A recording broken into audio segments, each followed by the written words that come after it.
जो ये वो रिपोर्ट में सामने आ रहा है कि इमरान खान की 2 हफ्तों की जमानत मंजूर कर दी गई, हिफाजती जमानत मंजूर कर ली गई। हम आपको इज्जत के साथ रिलीफ दे रहे हैं, अगर आप नहीं चाहते तो हम ऐसा नहीं करेंगे।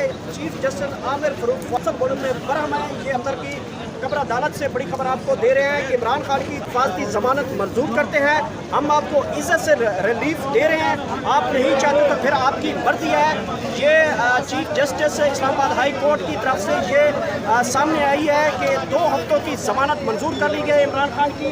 इस वक्त के मनाजर आप देख सकते हैं, सिक्योरिटी को हाई अलर्ट कर दिया गया है। ये ताबड़ी मनाजर आप देख सकते हैं, यहाँ पे इस्लामाबाद कमांडो और RFC की तादाद को हाई अलर्ट कर दिया गया। इमरान खान के 2 हफ्तों की हिफाजती जमानत मंजूर कर ली गई है।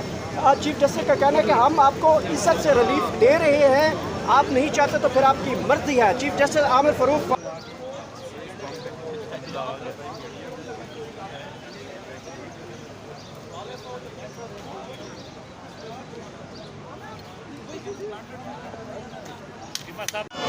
आप देख सकते हैं तहरीक इंसाफ के काबिल तमाम तर बैरियर्स रुकावटों को हटाने के मुसलसल बोलने पे बरहम दिखाई दी है। ये आप तक की बड़ी खबर है। इंशाल्लाह कोई नई अपडेट आएगी तो आप तक लाजमी शेयर करेंगे। Thank you sir. नारेबाजी इस वक्त की जा रही है, पुलिस की तरफ से हटाते हुए आगे बढ़ने की कोशिश कर रहे हैं, शरीफ नारेबाजी कर रहे हैं। आप देख सकते हैं लेकिन पुलिस कि ये नारा लगाया जा रहा है कि ये FCC के सामने